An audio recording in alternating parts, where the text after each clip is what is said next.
یہ بات ہے 1960 کی، جب اوری گیلر نامی ایک نوجوان نے امریکن اور برٹش ٹی وی چینلز پر کچھ ایسا کر کے دکھایا جو کسی بھی طرح انسانوں کے لیے کرنا نارمل نہیں ہوتا۔ یہ شخص دعویٰ کرتا ہے کہ اس کا دماغ اتنا اسٹرانگ ہے کہ وہ اس کی طاقت کے استعمال سے کچھ بھی کر سکتا ہے۔ جی ہاں، کچھ بھی کا مطلب ہے کچھ بھی۔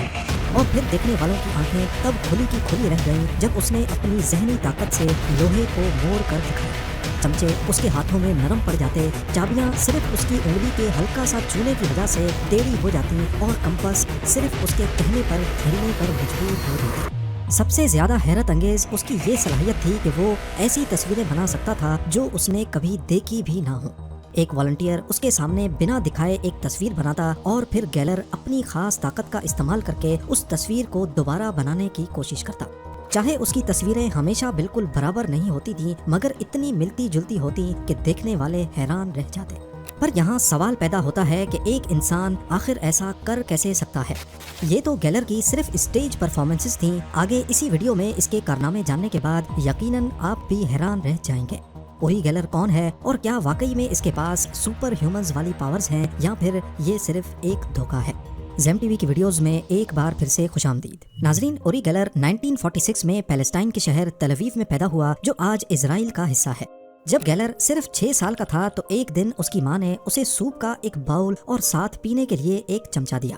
یہ ایک روٹین کا دن تھا، پر اب نہیں، کیونکہ جب گیلر نے سوپ پینے کے لیے چمچے کو پکڑا تو وہ ٹوٹ کر باؤل میں گر گیا۔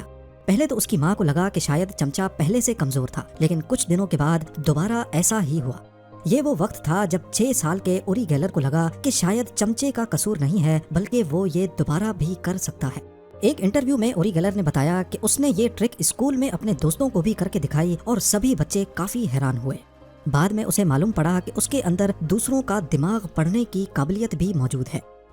18 سال کی ایج میں اس نے اسرائیلی آرمی جوائن کی اور 1967 میں وہ 6 ڈے وار کے دوران زخمی ہو گیا۔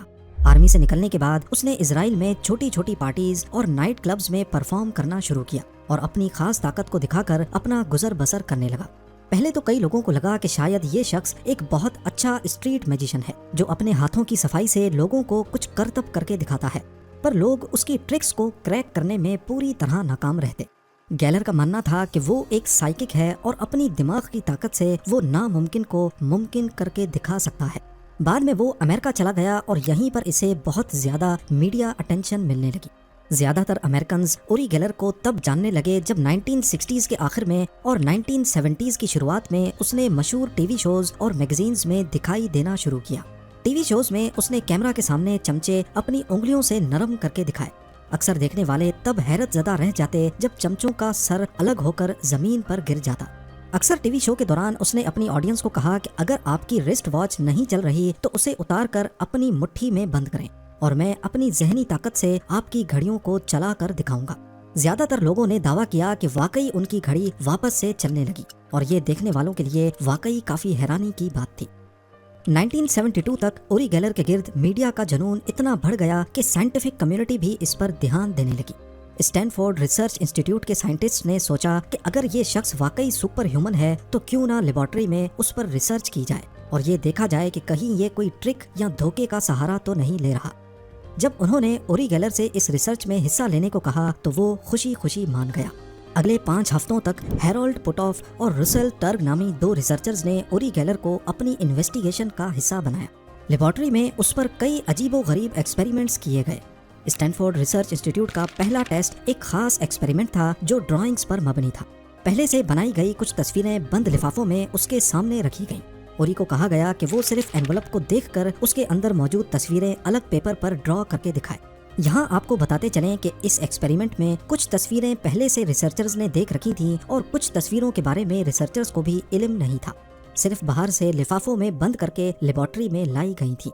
شروعات میں اوری گیلر نے اپنی صلاحیت پر تھوڑی بے چینی کا اظہار کیا۔ 10 میں سے 2 لفافوں کے بارے میں اس نے صاف صاف منع کر دیا کہ میں ان کے بارے میں جان نہیں سکتا، لیکن باقی 8 لفافوں کو صرف باہر سے دیکھ کر اس نے الگ پیپر پر جو ڈرائنگز بنائیں وہ حیرت انگیز طور پر کافی زیادہ ایکوریٹ تھیں۔ چاہے اس کی ڈرائنگز بالکل سمپل انداز میں بنی تھیں لیکن وہ اصلی تصویر سے بہت ملتی جلتی تھیں۔ کچھ تصویروں کا اس نے الٹا ورژن بنا دیا مگر پہچاننا مشکل نہیں تھا۔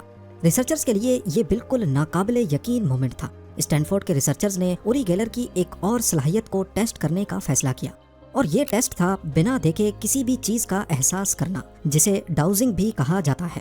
اس ایکسپیریمنٹ کے لیے اس کے سامنے 10 المونیم کے ڈبے رکھے گئے اور اسے کہا گیا کہ وہ یہ بتائے کہ کون سے ڈبے میں کوئی چیز موجود ہے۔ یہ ٹیسٹ کچھ اس طرح ڈیزائن تھا کہ ریسرچرز کو بھی معلوم نہیں تھا کہ کون سے ڈبے میں کوئی چیز پڑی ہے۔ ایک تھرڈ پارٹی نے کسی ایک رینڈم ڈبے کے اندر کوئی چیز ڈالی اور پھر ڈبے مکس کر دیے گئے۔ 10 ڈبوں میں سے ایک میں بال بیرنگز تھیں، دوسرے میں میگنیٹس، تیسرے میں روم ٹیمپریچر کا پانی اور چوتھے ڈبے میں چینی رکھی گئی۔ ان ڈبوں پر نمبرنگ کی گئی اور اوری کو بغیر چھوئے بتانا تھا کہ کون سے ڈبے میں کوئی چیز موجود ہے۔ شروع میں اوری گیلر کافی وقت ڈبوں کے اوپر اپنے ہاتھ گھمانے میں لگاتا، پھر ایک ایک کر کے انہیں ایلیمینیٹ کرتا، لیکن جیسے جیسے ایکسپیریمنٹس آگے بڑھتے گئے اس کا کانفیڈنس بھی بڑھتا گیا۔ آخر میں تو حالت یہ ہو گئی کہ جیسے ہی وہ روم میں داخل ہوتا بنا کسی دیر کے صحیح ڈبے کا نمبر بتا دیتا تھا۔ یہاں پر بھی حیرت انگیز طور پہ اوری گیلر نے بالکل صحیح ڈبوں کی نشاندہی کی جن میں واقعی کوئی چیز پڑی تھی۔ ایسا ہی ایک ایکسپیریمنٹ اس نے کارسن ٹونائٹ نامی فیمس ٹی وی شو پر بھی کر کے دکھایا۔ جب اسے تھوڑی سی بھی کنفیوژن ہوتی تو وہ جواب دینے سے منع کر دیتا تھا۔ ٹی وی شو پر بھی وہ بالکل صحیح جوابات دینے میں کامیاب رہا، جو آڈینس کے لیے یقین کرنا کافی مشکل تھا۔ ریسرچرز پوٹوف اور ٹرگ اس پرفارمنس سے بے حد متاثر ہوئے۔ ان کا کہنا تھا کہ اگر کوئی تکے سے بھی صحیح جواب دینے کی کوشش کرے تو اس کے صحیح جواب دینے کی پروبیبلٹی ٹریلینز میں صرف 1 ہوگی۔ ایک اور ایکسپیریمنٹ جس میں اوری گیلر کی حیرت انگیز ایکوریسی سامنے آئی وہ ایک عام 6 سائڈز والا ڈائس کا ٹیسٹ تھا۔ ڈائس کو ایک میٹل باکس میں ڈالا گیا، پھر اس باکس کو زور سے ہلایا گیا اور اوری سے پوچھا گیا کہ جب ڈھکن کھلے گا تو کون سا نمبر اوپر ہوگا۔ یہ ٹیسٹ ٹوٹل 10 بار دہرایا گیا۔ 2 بار اس نے جواب دینے سے انکار کر دیا، لیکن باقی 8 مرتبہ اس نے بالکل صحیح 100% ایکوریسی کے ساتھ پریڈکشن کی۔ اسٹینفورڈ کی لیبارٹری میں اوری گیلر کے میٹل بینڈنگ والے ڈیمونسٹریشنز اتنے شاندار ثابت نہیں ہوئے جتنے دوسرے ایکسپیریمنٹس۔ پہلے اس نے دعویٰ کیا تھا کہ وہ بنا چھوئے ہی میٹل کو موڑ سکتا ہے، لیکن جب لیبارٹری میں اسے یہ دکھانے کو کہا گیا تو وہ اس میں ناکام رہا۔ جب اسے ہلکی چھونے کی اجازت ملی تو اس نے چمچے، کانٹے اور راڈز کو ہاتھ سے چھو کر موڑ دیا، لیکن یہ سائنٹیفک ایویڈنس کے طور پر بیکار تھا کیونکہ یہ نہیں سمجھا جا سکتا تھا کہ اس نے کتنی فورس لگائی تھی۔ ایک اور ٹیسٹ جو تھوڑا کامیاب رہا، اس میں 1 گرام کا اسٹیل ویٹ الیکٹرک اسکیل پر رکھا گیا۔ اسکیل اور ویٹ کو ایک شیشے سے ڈھک دیا گیا تاکہ وہ چھو نہ سکے، مگر بنا ہاتھ لگائے بھی گیلر اسکیل کی ریڈنگ کو چینج کرنے میں کامیاب رہا، جو واقعی ایک عجیب و غریب چیز تھی۔ ان ٹیسٹ کے بعد ریسرچرز نے اپنی رپورٹ میں لکھا کہ اوری گیلر نے اتنی کامیابی سے پرفارم کیا کہ اس فینومینا کو مزید سائنٹیفک اسٹڈی کی ضرورت ہے۔ دونوں ریسرچرز نے اوری گیلر کی اس ایب نارمل طاقت کو گیلر افیکٹ کا نام بھی دیا۔ اوری گیلر کی شخصیت اور کرشموں نے اسے اگلے کچھ سالوں تک ٹی وی شوز اور میگزینز میں ریگولر جگہ دلوا دی۔ دیکھتے ہی دیکھتے وہ سپر نیچرل سپر اسٹار بن گیا۔ اسٹینفورڈ کی ریسرچ نے جیسے تیسے اس کے دعووں کو سپورٹ کیا، جس کی وجہ سے جو لوگ اس پر شک کرتے تھے وہ بھی اب ان طاقتوں پر یقین کرنے لگے۔ اس کے بعد انٹری ہوتی ہے ایک ایسے شخص کی جو اوری گیلر کی مشہوری کو خاصا نقصان پہنچانے والا تھا۔ جیمز رینڈی نامی اس شخص کا دعویٰ تھا کہ وہ بھی چمچوں کو چھو کر نرم کرنے کی صلاحیت رکھتا ہے۔ جیمز اصل میں ایک اسٹیج میجیشین تھا اور اس کا کہنا تھا کہ چمچوں اور چابیوں کو ہاتھ کی صفائی کے ذریعے آسانی سے موڑا جا سکتا ہے۔ ہر ٹرک کے بعد جیمز نے اپنی آڈینس کو اسٹیپ بائی اسٹیپ اس کا طریقہ بھی سمجھایا۔ ساتھ ساتھ وہ یہ بھی کہتا تھا کہ میں اوری گیلر کو بدنام کرنے نہیں آیا، میں صرف یہ ثابت کرنا چاہتا ہوں کہ یہ کوئی پیرانارمل طاقت نہیں بلکہ صرف ہاتھ کی صفائی کا کمال ہے۔ پر اصل میں اس کا مقصد اوری گیلر کو بدنام کرنا ہی تھا۔ جیمز کی باتوں کی وجہ سے اوری گیلر کی شہرت پر کافی زیادہ فرق پڑا اور اس کے چاہنے والوں کے دل میں ایک شک پیدا ہو گیا۔ اگلے کئی سالوں تک گیلر نے ٹی وی شوز پہ آنا کم کر دیا، لیکن اس کی کمائی پھر بھی بڑھتی گئی کیونکہ اس دوران اس نے آئل کمپنیز کو اپنی ڈاؤزنگ سروسز بیچنا شروع کر دی۔ آئل کمپنیز کو زمین کے نیچے جہاں بھی آئل تلاش کرنا ہوتا وہ اوری گیلر کی سروس لیتے تھے اور گیلر بڑی آسانی سے پوائنٹ آؤٹ کر دیتا تھا کہ کہاں پہ ڈرلنگ کرنا فائدے مند ہوگا۔ اس کے بدلے وہ آئل کمپنی سے بھاری رقم بھی وصول کرتا رہا۔